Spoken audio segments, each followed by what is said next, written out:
The billionaire kissed the maid right in front of his fiancée. But there was a secret behind it. At first, everyone laughed at her, then the room went completely silent. A maid in a plain lavender uniform, standing in the middle of the most expensive engagement party New York had seen in years. Diamonds, silk gowns, a ballroom dripping in gold. And then, in front of 300 guests, in front of his own fiancée, the billionaire walked straight past all of them, took the maid's face in his hands, and kissed her forehead. Nobody moved. Nobody breathed. His fiancée dropped her glass. And what happened in the next 60 seconds would change everything anyone in that room thought they knew about money, about love, and about who really deserves to be called family. Stay with me, because this story is not what you think it is. Hey friends, welcome back. Before we begin, tell me, where are you watching from tonight? Which country do you belong to? Drop it in the comments. I love seeing how far these stories travel. Tonight's story is one of the most emotional ones I've ever told you. About wealth, about a secret buried for 26 years, and about a woman the world saw as just the help. Nothing about this story is what it looks like on the surface. So get comfortable, because you are not ready for where this one goes. The chandeliers at the Whitfield estate had been polished for 3 days straight. Maria Delgado noticed everything. It was her job to notice everything. At 34 years old, she had spent the last 18 years of her life inside the walls of this house, first as a girl of 16 carrying laundry baskets too heavy for her thin arms, and now as the head of household staff, the woman every other maid, cook, and groundskeeper answered to. She knew which floorboard in the east hallway creaked. She knew which window in the library let in a draft every October. She knew the house better than the family who owned it. Tonight, the house did not feel like hers anymore. Tonight it belonged to 300 strangers in diamonds. Maria, the caterers need direction in the west kitchen, said Rosa, one of the younger maids, jogging past with an armful of white tablecloths. I'm going, Maria said, tucking a loose strand of dark hair back into her bun. She smoothed the front of her lavender uniform, the one with the white collar and apron that the Whitfield family had required their household staff to wear for 3 generations, and walked toward the kitchen with a calm, steady pace of a woman who had learned long ago that panic never fixed anything. Tonight was Daniel Whitfield's engagement party. Daniel, 34 years old, same as her. CEO of Whitfield Enterprises, heir to one of the largest hotel and real estate empires on the East Coast. Forbes had put him on their cover twice. Tonight, he was marrying Vanessa Cross, a 30-year-old socialite with 2 million followers and a smile that never quite reached her eyes. Maria had watched Daniel grow up. That was the part nobody in that ballroom knew.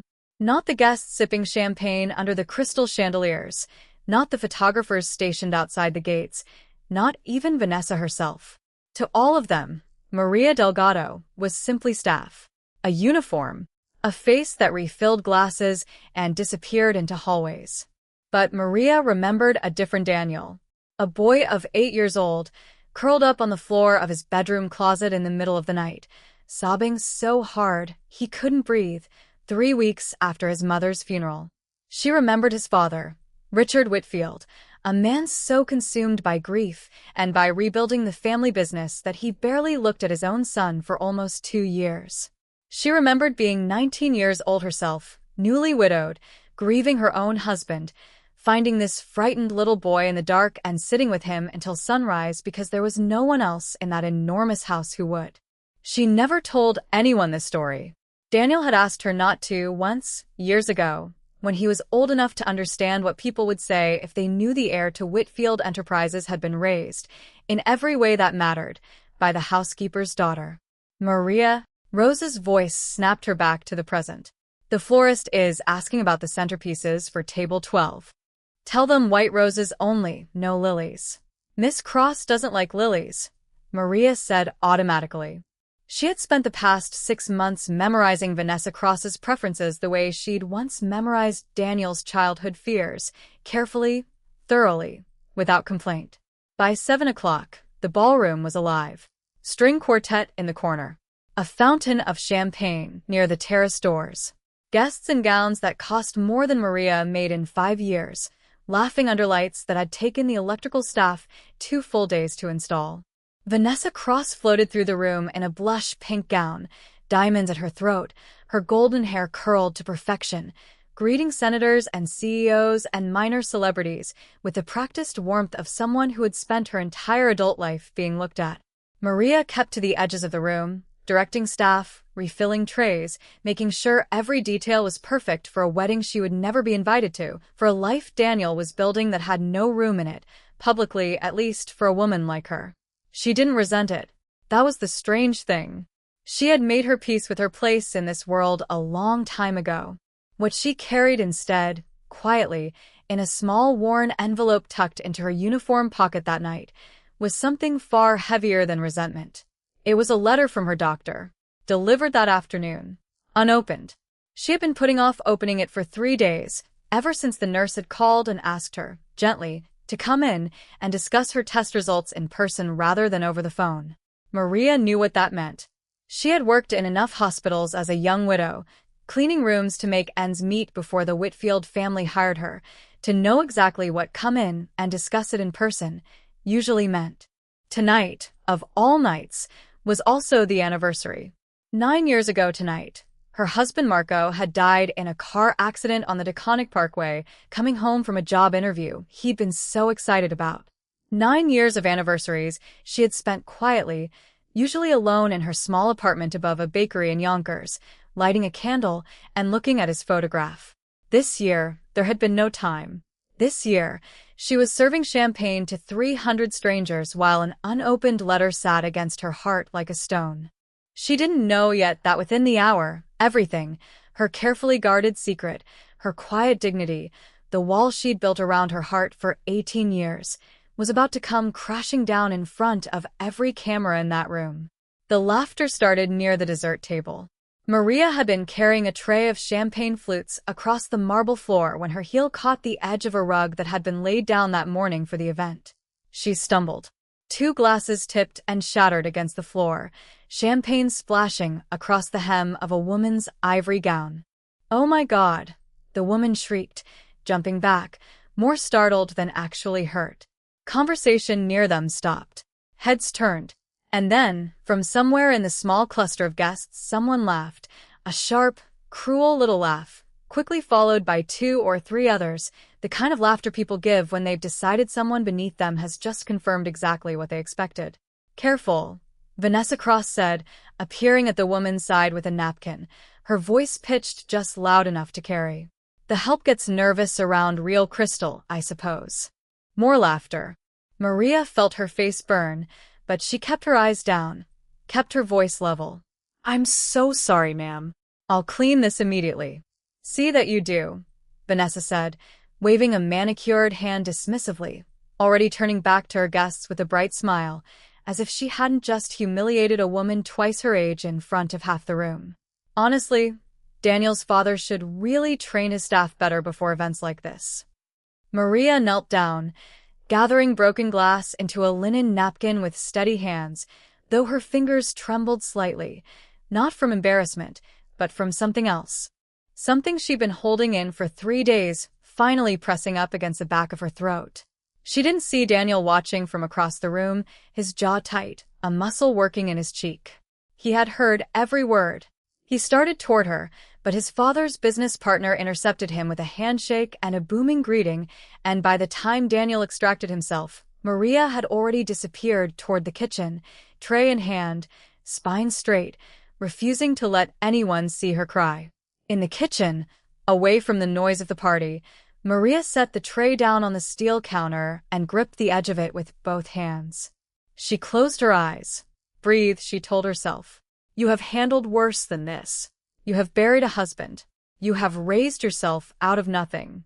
A little laughter from strangers is not going to break you." But her hand drifted, almost involuntarily, to the pocket of her apron, where the unopened envelope from the doctor's office sat folded against her hip. 9 years since Marco died. And now, possibly, this. Maria. She turned. Daniel stood in the kitchen doorway, still in his black tuxedo, tie slightly loosened, looking at her with the same expression he'd worn as an 8-year-old boy peering out from behind a closet door, like he wasn't sure if it was safe to come closer. "I'm fine, Daniel," she said quickly, straightening. "Go back to your guests. "This is your night." Vanessa shouldn't have said that. She's the future lady of this house. She can say what she likes to the staff. Maria said it without bitterness, simply as fact, the way she'd said 100 similar things over the years.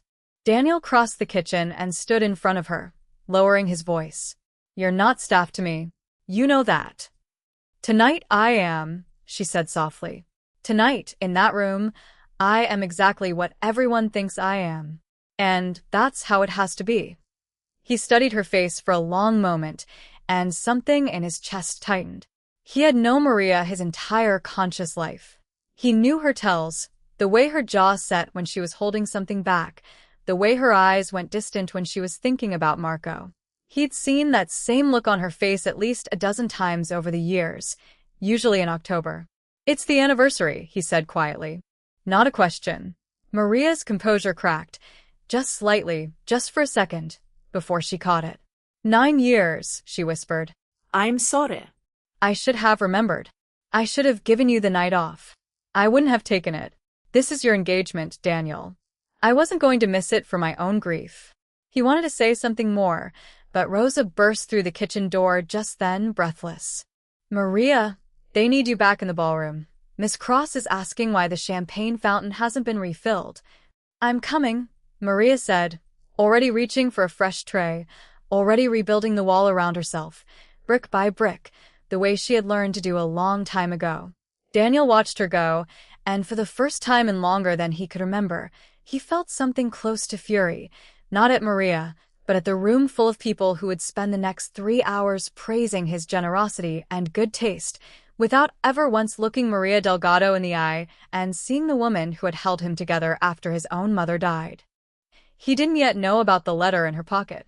He didn't yet know that in less than 30 minutes, Maria would receive a phone call that would bring her carefully built composure crashing down completely, in the middle of his engagement party, in front of everyone, in front of Vanessa.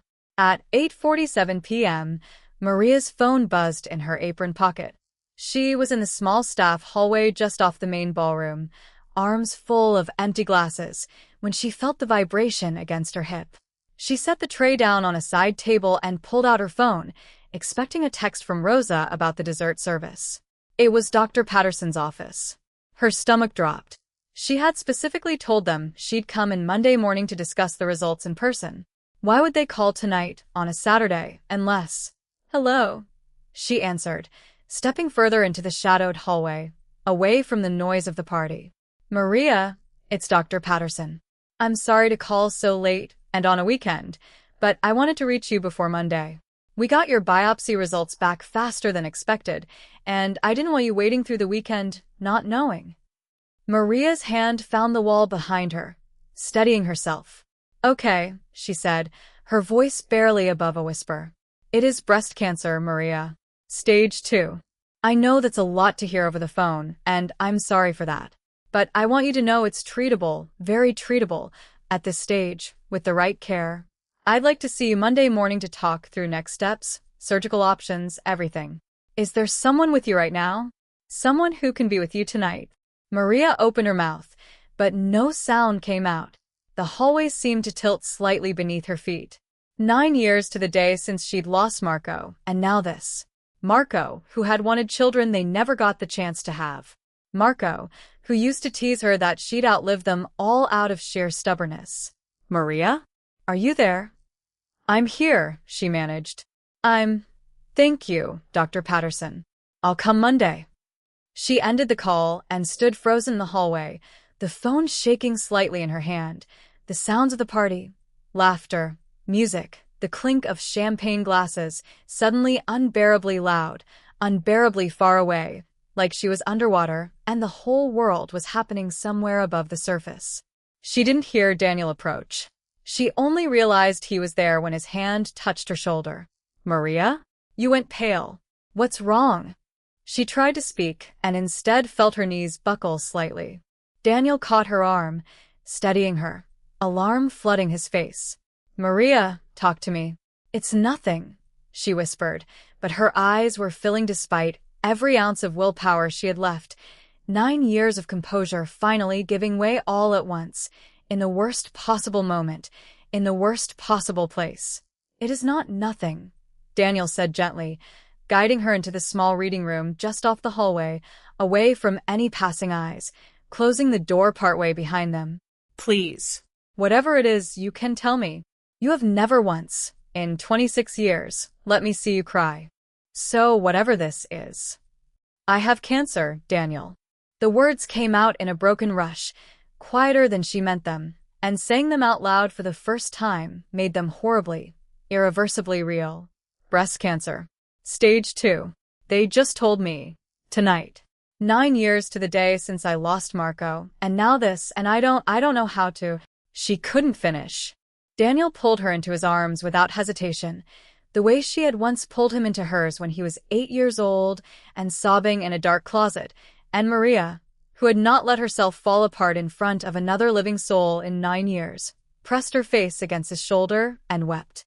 You are not going through this alone, Daniel said fiercely, his own voice thick. Do you understand me? Not for one single day of it. You have a wedding to plan, she said weakly, pulling back slightly, wiping at her eyes. A company to run. I'm not going to be a burden on top of Maria. He took her face gently in both hands, tilting it up so she had to meet his eyes. You held me together when I had no one. You are the only mother I have had since I was 8 years old. There is no version of my life, no wedding, no company, no anything, where I let you face this by yourself. Do you understand? And then, without thinking, overwhelmed with 26 years of gratitude and grief and love that had never had anywhere proper to go, he leaned down and kissed her forehead, the same way she used to kiss his forehead when he was small and frightened and needed to know someone in that enormous house loved him. Neither of them heard the reading room door swing fully open. Daniel? Vanessa Cross stood in the doorway, one hand pressed against her chest, her face draining of color, her eyes wide with shock as she took in the scene in front of her, her fiancé, in a private room, cradling the housekeeper's face in his hands, having just kissed her forehead. Vanessa, it's not what it. Daniel started, releasing Maria immediately, stepping toward her. But Vanessa had already turned and fled back toward the ballroom, and behind her, through the open door, Daniel could see that at least a dozen guests near the hallway had turned to look, phones already rising, the first flash of a camera catching the moment before he could stop it. The ballroom went silent the way a held breath goes silent, thick, suffocating, everyone waiting for the exhale. Vanessa stood in the center of the room, 300 guests around her, mascara already streaking down her cheeks, her chest heaving. Everyone, she said, her voice cracking but carrying across the marble floor, I think you should all know what I just walked in on. Vanessa, please. Daniel had followed her out, Maria trailing several feet behind, her face still tear-streaked, utterly humiliated by the audience now gathered around them. I walked in on my fiancé, Vanessa continued, louder now, spinning to face him, kissing the maid. Alone. In a private room. On our engagement night. A ripple went through the crowd, gasps, whispers, the unmistakable rustle of judgment. Someone near the back audibly said the maid. Like the word itself was scandalous. Phones were up now, dozens of them recording. It's not what you think, Daniel said, but even as he said it, he realized how weak the words sounded, how impossible it would be to explain in front of 300 strangers exactly why he had just kissed his housekeeper's forehead, without revealing Maria's diagnosis, without revealing the deeply private grief she had trusted him with only moments ago. Then what is it, Daniel? Vanessa's voice broke. Because from where I was standing, it looked exactly like what it was. Vanessa, I would never, Maria started, stepping forward despite every instinct telling her to disappear, unwilling to let Daniel take the blame for something that wasn't remotely what Vanessa believed. Miss Cross, please, I can explain.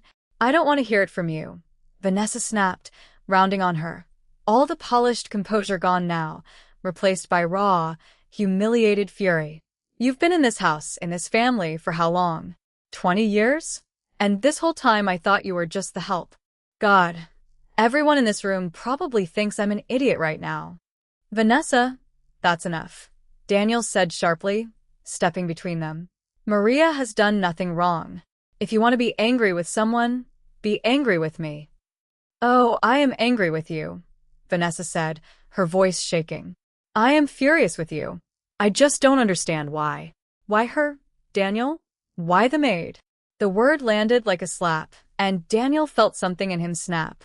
Don't call her that, he said, low and hard, in a voice none of the guests had ever heard him use. Don't you dare call her that in my house. The room had gone utterly silent now, every guest frozen, phones still recording, the string quartet having stopped playing somewhere in the last minute without anyone quite noticing. Vanessa stared at him, stunned by the intensity in his voice, by the way he had positioned himself slightly in front of Maria, protective, unmistakable. Something cold settled into her expression. You're actually defending her. Over me. In front of everyone. I am defending the truth, Daniel said. Which I cannot explain to you right now in this room, in front of 300 people, because it isn't my truth to share. But I promise you, Vanessa, on everything I have, that what you saw was not a betrayal. Vanessa let out a short, disbelieving laugh, tears still streaking her makeup. You expect me to just believe that? To stand here, humiliated in front of everyone we know, and just trust you? Yes, Daniel said quietly. Ido. For a long moment, nobody moved. Then Vanessa pulled the engagement ring from her finger, a 4-carat diamond that had made headlines when Daniel proposed 6 months earlier, and set it down hard on the nearest table. Figure out your truth, Daniel, she said, voice trembling. And figure it out without me. She turned and walked out through the grand front doors, past the stunned valet, into the cold October night, leaving 300 guests, a broken engagement, and one devastated housekeeper standing in the wreckage of what was supposed to be the happiest night of Daniel Whitfield's life. Maria pressed a hand over her mouth, horror washing over her. Daniel, this is my fault. I have to fix this. I have to tell her the truth. No, Daniel said firmly, turning to her. This is not your fault. None of this is your fault. And I am not letting you reveal something this private, tonight of all nights, just to save my engagement. But as he looked around at the ruins of the party, guests already whispering, already reaching for their phones to text their friends, the scandal already beginning to spread, Daniel understood that by morning, this would be everywhere. Anne Maria, who had spent 18 years staying carefully, deliberately invisible, was about to become the most talked-about woman in New York for exactly the wrong reasons. Daniel didn't sleep that night. He sat alone in his father's old study, now his own, long after the last guest had left, long after the caterers had cleared away the wreckage of a party that would be tabloid fodder by sunrise. He held a single photograph in his hands, himself, age 9, standing in front of the estate's rose garden, a much younger Maria beside him, her hand resting on his small shoulder, both of them smiling for a camera nobody else in his family had bothered to hold. He thought back, as he often did on nights like this, to the years right after his mother died. Eleanor Whitfield had passed when Daniel was 8, a sudden illness that took her in less than 4 months, leaving behind a husband too devastated to grieve properly and a little boy who didn't understand why his mother had simply stopped coming home. Richard Whitfield had responded to his wife's death the only way he knew how, by throwing himself entirely into rebuilding and expanding the family business, leaving before dawn and returning after Daniel was long asleep, unable to look at his son without seeing Eleanor's eyes staring back at him. Maria had been 19 then, a young widow herself. Marco had not yet come into her life. That would happen years later, working as a junior housekeeper under her own mother, who had served the Whitfield family for decades before her. It was Maria who found 8-year-old Daniel crying in his closet at 2 in the morning, 3 weeks after the funeral, curled up in the dark because his bedroom felt too big and too empty and too quiet without his mother's footsteps down the hall. Maria hadn't said much that first night. She had simply sat down on the closet floor beside him, in her uniform, and stayed until he fell asleep against her shoulder. She carried him to bed. And the next night, When he woke up screaming from a nightmare, she was there again. Over the following 2 years, while Richard Whitfield rebuilt his empire one hotel at a time, it was Maria who packed Daniel's school lunches. Maria who checked his homework at the kitchen table after the rest of the staff had gone home. Maria who taught him to ride a bike in the estate's back garden because his father had no time and his mother was gone. Maria who sat with him through chicken pox, through a broken arm, through the particular loneliness of being a rich boy with almost nothing that money could actually buy him. She never once tried to replace his mother. She was careful about that, always careful, always deferential to the memory of Eleanor Whitfield. But she gave him something his father, in his grief, simply could not: presence, steadiness, the quiet certainty that someone in that enormous house genuinely loved him, not because he was the Whitfield heir, but because he was a frightened little boy who needed someone. By the time Daniel was 12, his father had remarried, briefly, disastrously, to a woman more interested in the Whitfield fortune than in Daniel himself, a marriage that ended within 2 years. Through all of it, Maria remained a constant. She had married Marco when Daniel was 17, and Daniel remembered standing at the back of their small courthouse wedding, the only guest from the Whitfield side of her life, deeply proud to be there, deeply grateful she had found happiness of her own. And then, 9 years ago, Marco had died. Daniel remembered driving to Maria's small apartment above the bakery in Yonkers himself, at 25 years old, sitting with her through that first terrible night the way she had once sat with him. Nobody in his current life, not his business partners, not the board of Whitfield Enterprises, not until tonight Vanessa knew any of this. Maria had asked him, gently but firmly, years ago, never to make their history public. "People will say I used you," she'd told him once. "They'll say I manipulated a grieving child for money, for status. They will never believe it was just love, Daniel. People like me are never allowed to have loved people like you for free." He had honored that request for over a decade. But sitting alone in his study now, looking at the ruins of his engagement, Daniel understood that his silence, meant to protect Maria, had instead cost her everything. Her dignity, humiliated in front of hundreds of strangers. Her privacy, about to be shattered by tabloid speculation. And now, on top of it all, a cancer diagnosis she would have to face while half of New York whispered that she was a homewrecker. He made a decision that night, sitting alone in the dark. Whatever it cost him, his engagement, his standing among New York society, his father's disapproval, he was done letting Maria carry the weight of his family's secrets alone. The next morning, he learned Maria hadn't shown up for her usual shift. Maria's apartment above the bakery smelled like cinnamon and old paper, the way it always did on Sunday mornings when the bakery downstairs ran its cinnamon roll special. She sat at her small kitchen table, a half-packed suitcase open on her bed in the next room, 3 cardboard boxes stacked by the door. She had made her decision somewhere around 4 in the morning, staring at the ceiling, replaying the horror on Vanessa's face, the whispers of 300 guests, the flash of phone cameras. She could not stay at the Whitfield estate. Not now. Not with a diagnosis to face and a scandal following her name and a young woman's broken engagement weighing on her conscience. She would resign. Quietly. Move somewhere Daniel's world couldn't follow, focus on her treatment, disappear the way people like her were always meant to disappear from stories that weren't really about them. She had just zipped the second box shut when someone pounded on her apartment door. "Maria, open up, please." She recognized Daniel's voice immediately, and her heart sank. She opened the door to find him standing in the hallway, still in yesterday's rumpled tuxedo shirt, dark circles under his eyes, clearly having not slept. "Daniel, you shouldn't be here. Reporters could follow you." "I don't care," he said, stepping inside without waiting for an invitation, his eyes falling immediately on the boxes stacked by the door. "What is this? Are you leaving?"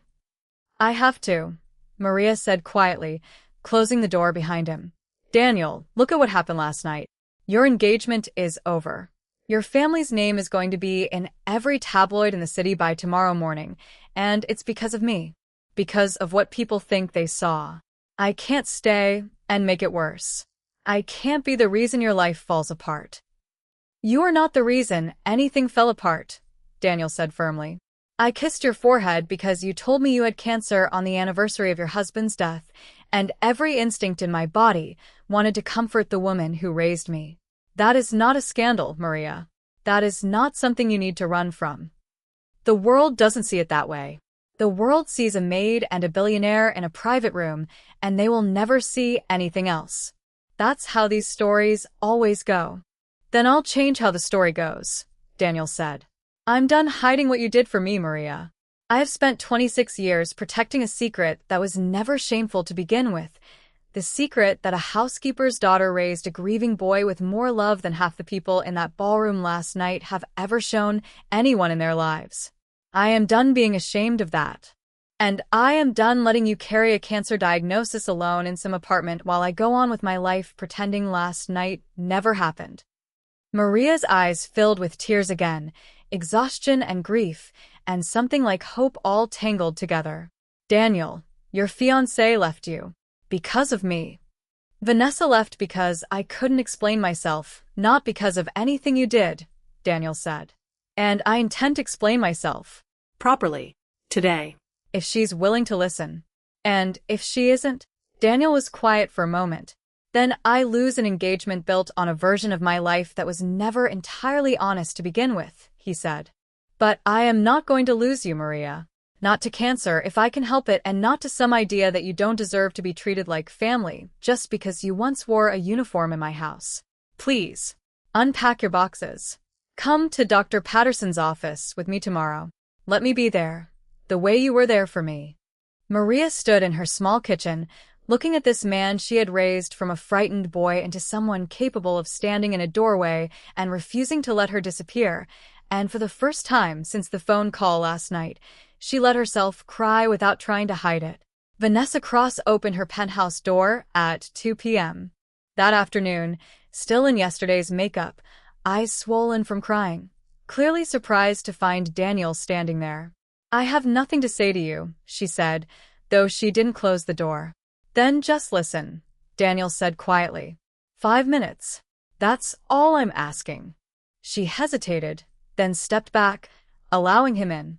He sat across from her in her sleek, minimalist living room, and for the first time in the 6 months they'd dated, Daniel told her everything about his mother's death, about his father's grief-stricken absence, about a 19-year-old housekeeper's daughter who had sat with an 8-year-old boy in a dark closet until he fell asleep, and every year of quiet devotion that followed. Maria is the closest thing to a mother I have had since I was 8 years old, he said. Last night, on the anniversary of her own husband's death, she found out she has breast cancer. She was trying to hold herself together in front of 300 strangers, and for a moment, she couldn't. I kissed her forehead the way she used to kiss mine when I was small and scared. That is the entire truth of what you walked in on. Vanessa sat very still, her carefully composed anger slowly draining into something closer to horror, at the situation, and increasingly, at herself. Cancer, she whispered. Oh my God. And I called her. She pressed a hand over her mouth, the memory of her own cruel words from the party rushing back. I called her the help in front of everyone. I humiliated her. While she was... You didn't know, Daniel said, not unkindly. That doesn't make it okay, Vanessa said, tears rising again, but different now, shame instead of anger. God, Daniel. Why didn't you just tell me this sooner?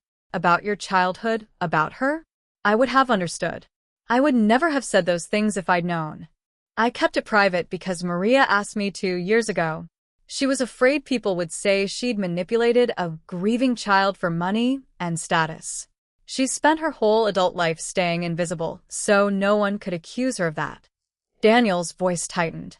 I think after last night, I finally understand how much that invisibility has cost her. And I'm done letting her carry it alone. Vanessa was quiet for a long moment, wiping at her eyes. I owe her an apology, she finally said. A real one. Not for the cameras. For her. That would mean more to her than you know, Daniel said. And us. Vanessa asked quietly. Where does that leave us? Daniel considered the question honestly. I think, he said slowly, that we got engaged without either of us really knowing the other's full story. I think that's on both of us, not just me. If you're willing to actually get to know who I am, all of it, including Maria's place in my life, I'd like to try again, properly this time. No secrets. Vanessa managed a small, watery smile. I'd like that. But Daniel, I need to see her first. Before anything else, I need to apologize. Maria was sitting in Dr. Patterson's waiting room 2 days later, Daniel beside her, filling out treatment plan paperwork, when Vanessa Cross walked in. No cameras, no entourage, dressed simply in jeans and a plain coat, carrying a small bouquet of white roses. Maria looked up, startled, instinctively straightening as if bracing for another confrontation. Please, Vanessa said quickly before Maria could speak. I'm not here to make a scene. I came to apologize. Properly. Daniel told me everything, and I am so deeply ashamed of what I said to you at the party.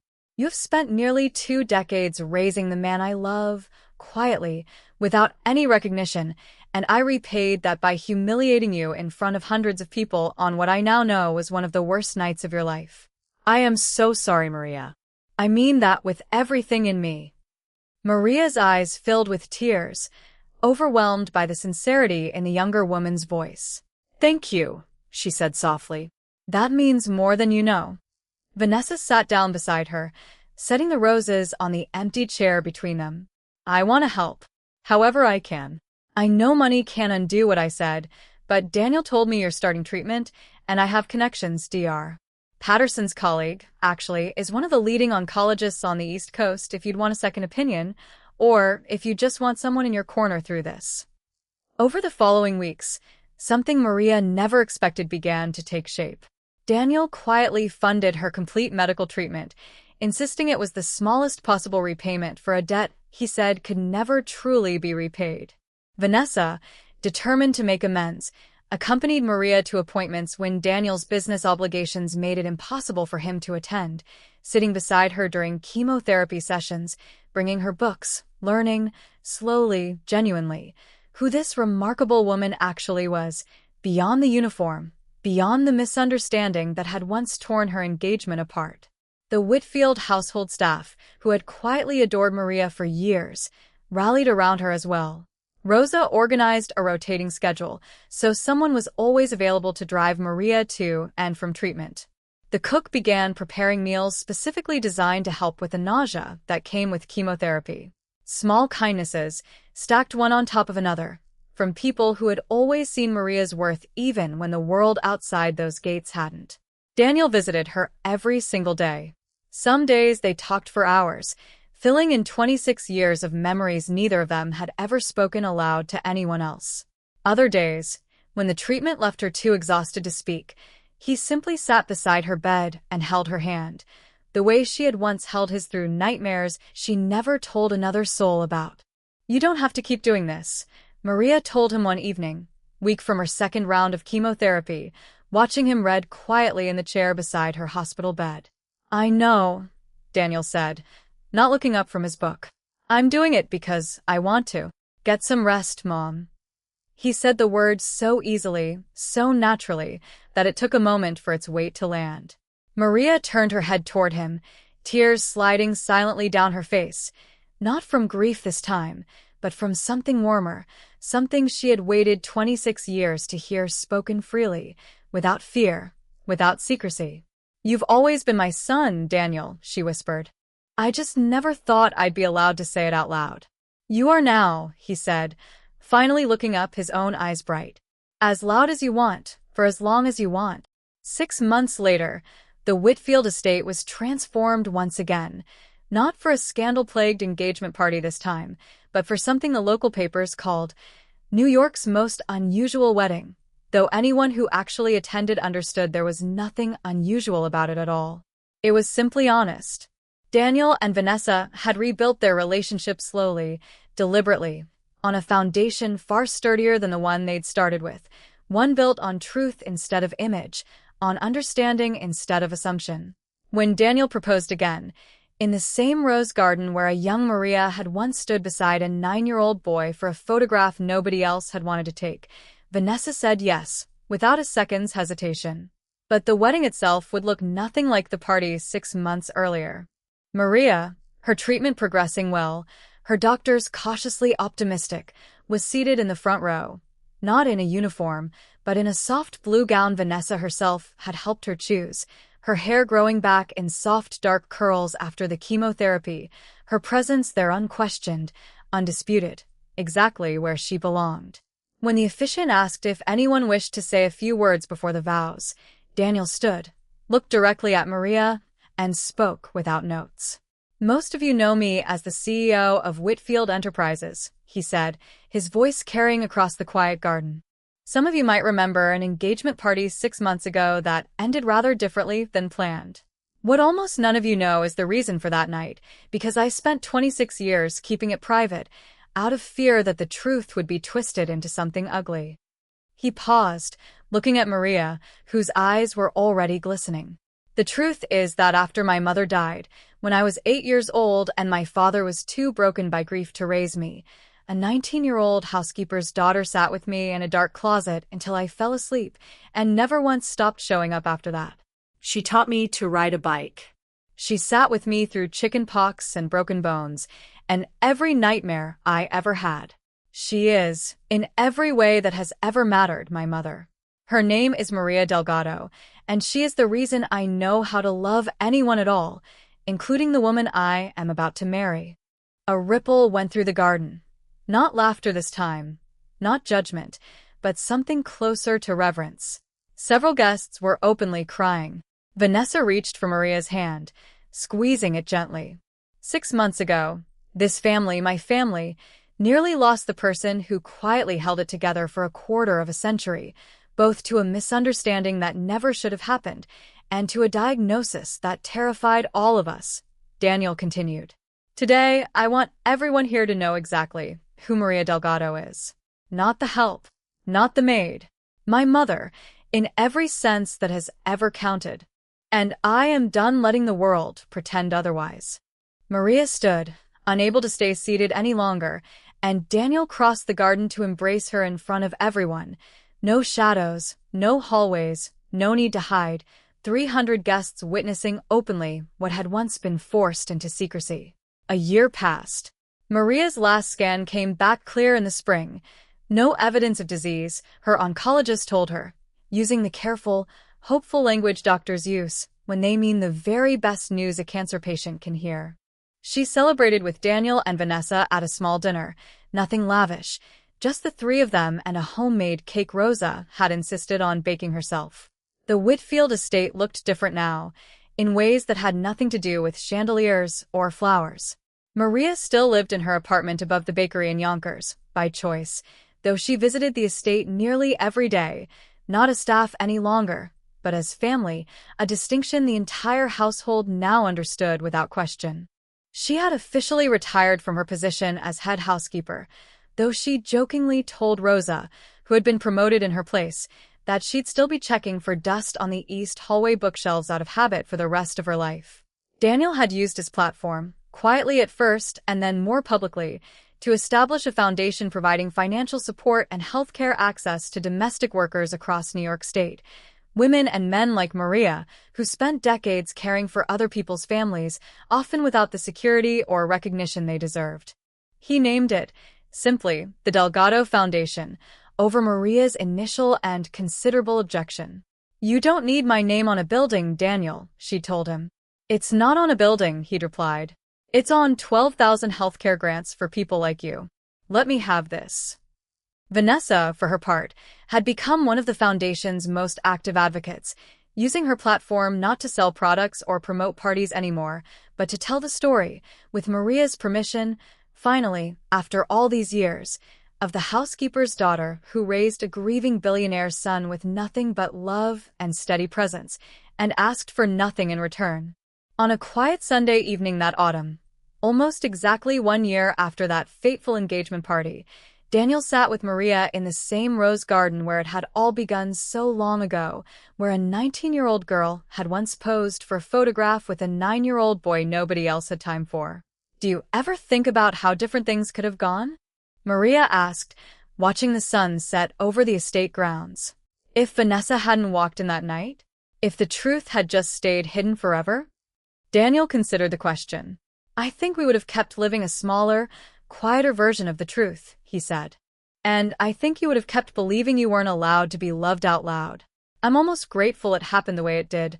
Honestly, even the ugly parts. It forced something true into the light that should have been there all along. Maria smiled, resting her head against his shoulder the way she had 100 times over the years, first as comfort for a grieving little boy, now as comfort shared equally between two people who had built something rarer than blood. For what it's worth, she said softly, you were always worth showing up for, Daniel. Every single time. If there's one thing this story leaves us with, it's this. Family isn't always the people who share your blood or your last name. Sometimes it's the person who sits with you in the dark when no one else will. Sometimes the people the world overlooks are the ones who deserve to be seen the most. So, the next time you're tempted to judge someone by their uniform, their job title, or their bank account, remember Maria. Remember that love shown quietly, faithfully, for 26 years, is worth more than any diamond in that ballroom ever was. If this story moved you even half as much as it moved me writing it, do me a favor, hit that like button, subscribe if you're new here, and share this with someone who needs a reminder that real love doesn't need an audience to be real. I'll see you in the next story. Take care of each other out there.